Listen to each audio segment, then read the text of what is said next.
your host, Walter Matthews. Welcome to Skyway Bound presents Fly Tampa Fly. Glad to have you guys today. Oops, I messed up my slides. We're a podcast that's dedicated to building the small aviation business community within the Greater Tampa Bay area. Yeah, some people say, well, I'm not going to tell you to like or subscribe. If I don't deserve your likes, I don't deserve your likes. So true, so true. However, I have no pride. So like or subscribe. Join our community. If you're looking to make the Greater Tampa Bay area a better place for aviation small businesses, join us and we'll see how we can work together. All right, we're going to start off with our question of the day. We got a little figure here from FAA, figure 17. They have a little booklet for those of you taking the private pilot exam. And they got this little figure here that you would actually see on the private pilot exam. Something similar, might not be exact. What wind is forecast for St. Louis STL Sierra Tango Lima at 12,000 feet? What wind is forecast for STL at 12,000 feet? Is it A, 230 degrees true at 56 knots, B, 230 degrees true at 39 knots, or C, 230 degrees magnetic at 56 knots? So stay tuned. No gifts yet, but maybe one day I'll get you one of these fancy jetline hats. We're working on it. All right, so let's shift real quick to some news, and we'll get back to that answer later. The FAA is working on well, I'll just read it. I'm sitting there. In response to a growing list of close calls on runways across the country, adding to concerns about aviation safety, the FAA is increasing the amount of rest time required between shifts to 10 hours, up from 9 and 12 hours of rest before an overnight shift. And these changes are scheduled to take place sometime in July 2024. There has been, the National Air Traffic Controllers Association has expressed that there could be some concerns of unintended consequences, such as holes in the facility schedules and things like that, but they're going to eventually work through that. Let's see. They're concerned about mandatory overtime, etc., etc. Ultimately, what it comes down to is FAA is trying to find a way to increase safety. Air traffic control, they're our team members. We're all an aviation team, if you will, and we want everybody to be safe. There are mandatory crew rest requirements for pilots and flight crew in general. And the same thing applies to the air traffic controllers. So this is a policy that they're working on, the policy to make these changes to make it safe for everyone. So we'll see what comes of that. We'll stay tuned.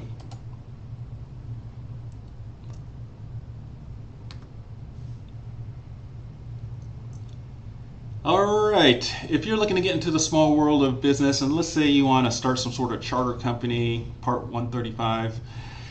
This is something you want to pay attention to. Certain aircraft manufacturers and Part 135 on-demand charter and commuter operators will need to implement a safety management system.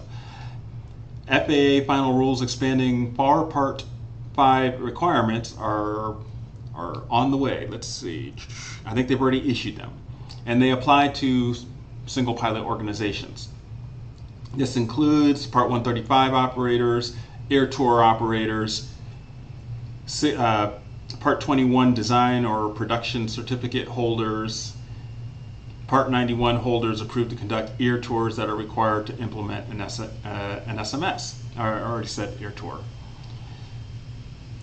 Just so you know, the airlines have been required since 2018 to have some sort of safety management system to identify, monitor, and address potential operational hazards before they become serious problems. This is just an expansion of that policy across the industry, and truth be told, even if you are even if you are a single pilot, non-commercial operator, having some level of safety management will, like your own little checklist, will just make you a better and safer pilot, and that's good for all of us. So there you go. If you're looking to get into the world of small aviation business, these are things that you have to consider and you'll have to understand and you'll have to comply with in the future. So just do your homework before you start your business, and everything's going to be all right. You'll operate a safe business and the world will be a better place.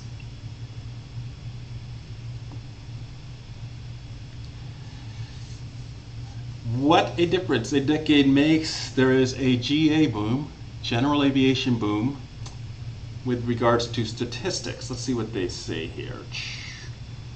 The growth of the general aviation industry in 2024 is very broad. Let's see.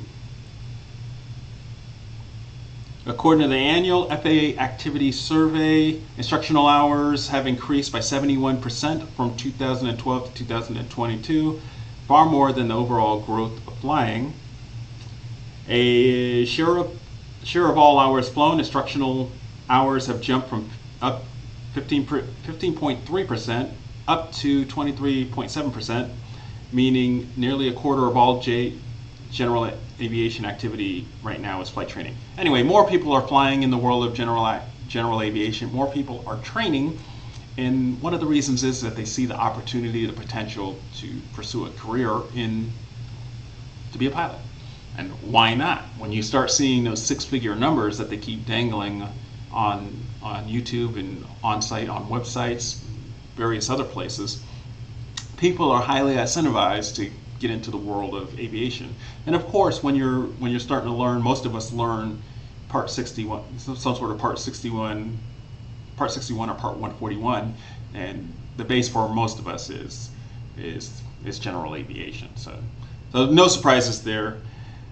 No surprises there. We'll see how that continues to hold. We'll see what happens to the industry. Sometimes you hear, now there's stories coming out that they're decreasing hiring.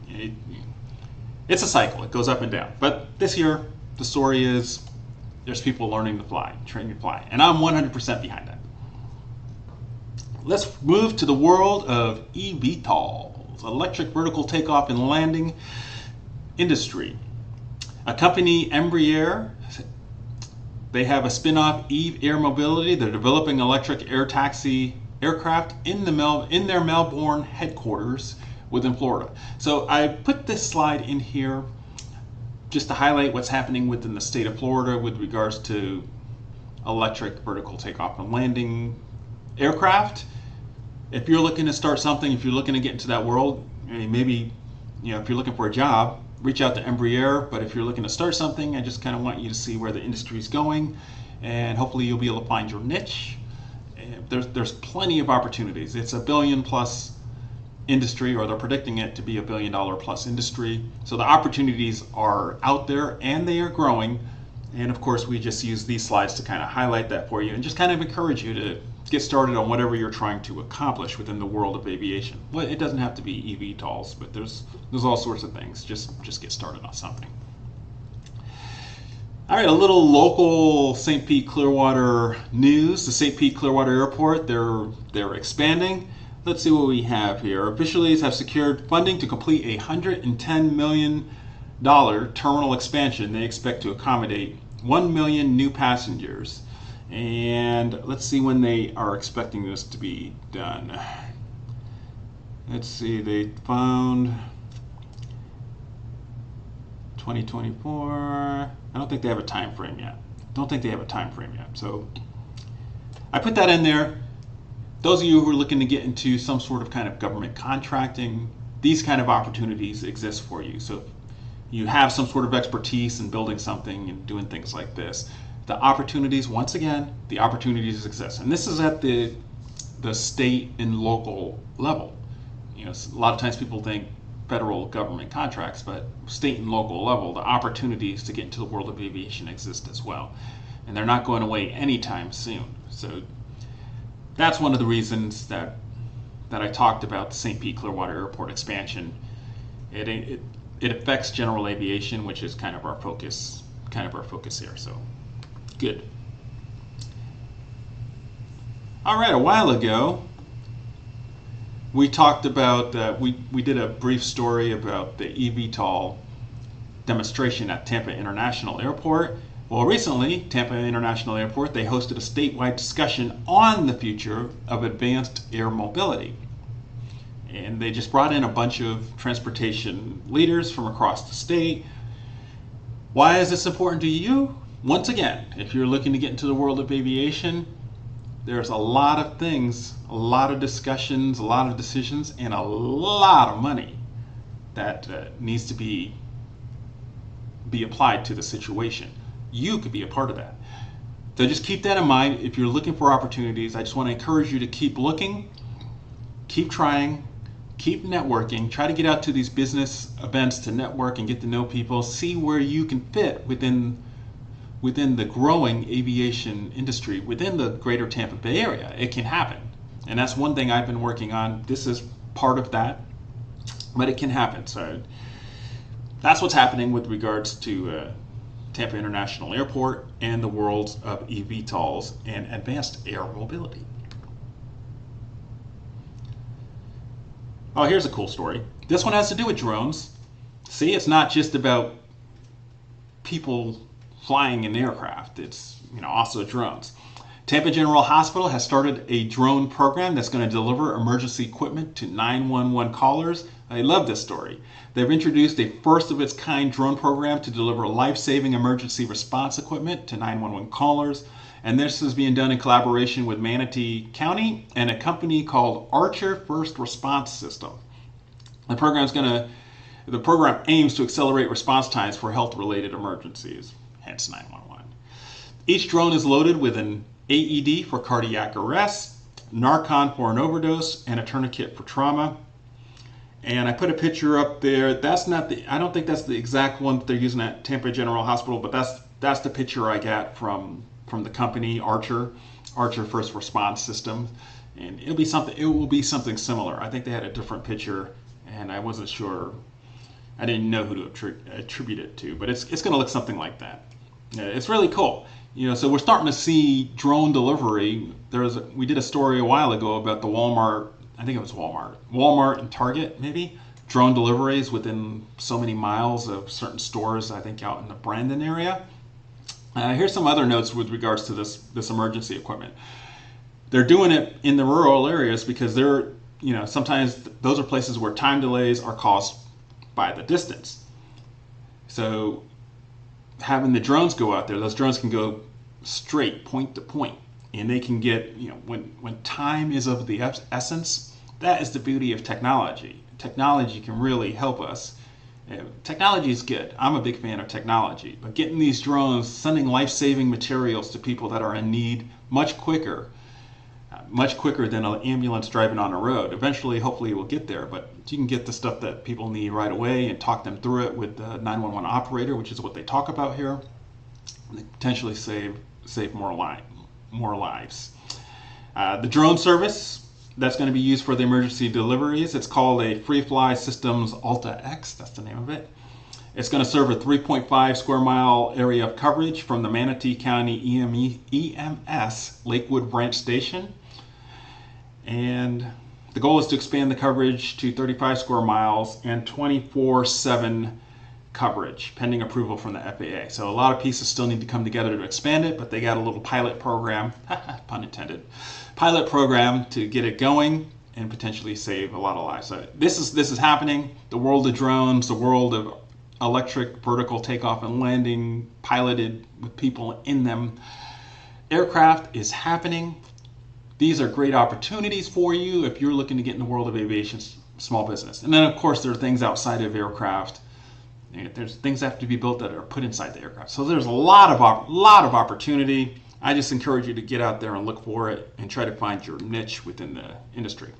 All right, we're coming to the end here. Let me work my slides, and I got my notes here.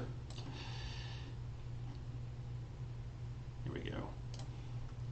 There we go. Okay, typical aviation events. This time we got May through July up on the screen for you. If you're looking to get into the world of aviation business, you're going to need to network. So get out there and try to find if an event's not listed, let me know so I can add it to my slide in the future. But you got to get out there and network and get to know other people. Let them get to know you, share ideas, and see where you can fit. That's really that's one of the things that you're trying to do. So I encourage you to get out there and go to some of these events. And we got the ones that are highlighted are ones for Florida. So I tried to highlight those. But all the other ones outside of Florida, if you can, try to go to them when you can. Oops, wrong one. I got buttons here all over the place. All right, scholarship opportunities. I'll just keep this in here. You can go to the Federal Aviation Administration. Of course, we'll put the links in the description. It's a great place to start if you're somebody that's looking for some sort of aviation scholarship. It might come as a surprise to you that you don't necessarily need to be a high schooler. You don't need to be under 18 to potentially earn one of these scholarships. So make sure there's all sorts of scholarships out there that could help you, even scholarships for people that already have their basic private pilot rating or other ratings. And there's scholarships to help you add on other ratings, especially in areas where there's a need to get pilots through training syllabuses as well. So the opportunities out there. I encourage you guys to keep looking. And here's a more specific list outside of the FAA. Some of these are on the FAA list, and then some of these I just randomly found. I'll keep looking. Eventually I'll add to it. I mean, you guys know how to use. Everybody knows how to use Google or whatever search engine, Bing, whatever search, ChatGPT. Just use whatever you can to keep searching for the answers. Search for those scholarships. You might be surprised what's out there for you. All right, so now we come back to our question of the day. And let me, make it bigger. What kind of wind is forecast for STL? STL is St. Louis at 12,000 feet. A, 230 degrees true at 56 knots. B, 230 degrees true at 39 knots. Or C, 230 degrees magnetic at 56 knots. And drum roll, please. Boom. 230 degrees true at 39 knots. And you can find that answer specifically in your Pilot Handbook of Aeronautical Knowledge, page 13-13. And I've got in my notes the exact verbiage. Altitudes, first I'll start with altitudes classified at 12,000 feet are classified as true altitudes, while altitudes at 18,000 feet and above are classified as altitudes that are termed flight levels. So you notice I was saying 12,000 feet by flight level 120. If it was 18,000, I'd say flight level 180. Vice 18,000 feet, so just a little bit. Anyway, the verbiage for the answer is wind direction is always in reference to true north, and wind speed is given in knots. The temperature is given in degrees Celsius. There you go. Not difficult, but those are, that's a question you might see on your written exam, and it's good to keep studying. I put these in there just, this really isn't a pilot education show, but it, want to put little tidbits in there, and eventually we'll have something to where we do kind of gamify it. There we go. There's the answer. Sorry about that. There's your answer. B, 230 degrees true at 39 knots in the PHAK, Pilot Handbook of Aeronautical Knowledge. All right, that's it for our show today. I think I'm coming. Oh, well, I'm actually right on time, so this is good. This is probably the right amount of slides that I want. I'm in that 20-minute frame. So let me wrap this up real quick. Thanks to our friends at Jetline. They allow me to come in here and do this and basically build. Anybody that wants to do this instead of me, have at it. I am focused on building the small aviation business community within the Greater Tampa Bay area. Somebody who can do all this YouTube stuff better, please go ahead and take it. But in the meanwhile, you're stuck with me. Got this hat. Thanks to my friends at Jetline for letting me use this conference room to do this once a month.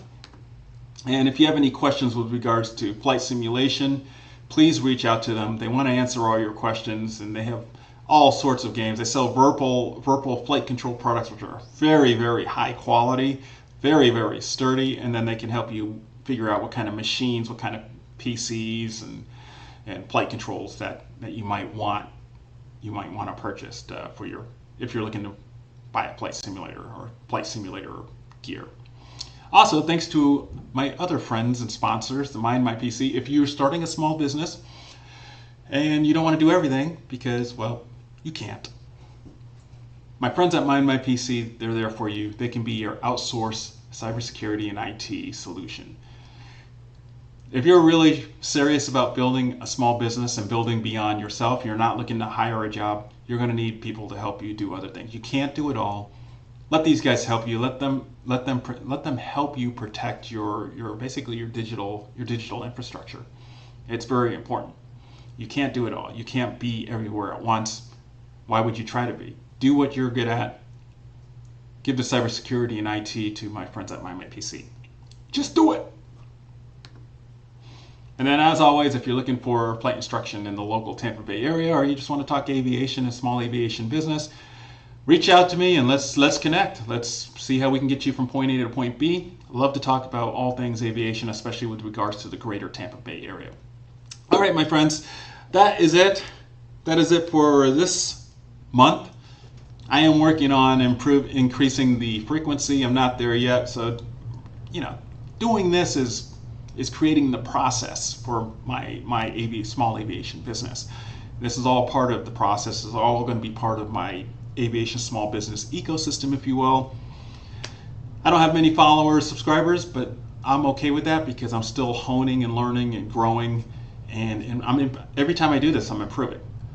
It might be small incremental improvements, but I'm improving. I've gone back and looked at some of my other videos. How I present myself and how I talk is really starting to improve. How I set up the equipment, everything is improving. If you're out there and you're not sure, or you're starting a small business and the road just you have that deer in the headlight looks, just know that been there, and I've done that. I've made a lot of mistakes and I've grown. My goal was to start in this small business world and just not lose my shirt. I have not lost my shirt, but I've grown a lot. I've learned a lot. I definitely would love to share my experience. If you want to jump on a call or swap emails, I definitely would share some of those, and I'll share more of those in the future on video. But just don't quit. Just keep going. The road is long. The road is hard, but you can make any of your dreams come true. It will take a lot of work. I will not lie to you. It's going to take a lot of work, but you can do it. And I just want to encourage you not to give up. Yeah, do not quit. Do not quit. Do not quit. Sky's the limit. I believe in you. All right, you guys take it easy. I'll see you guys next time.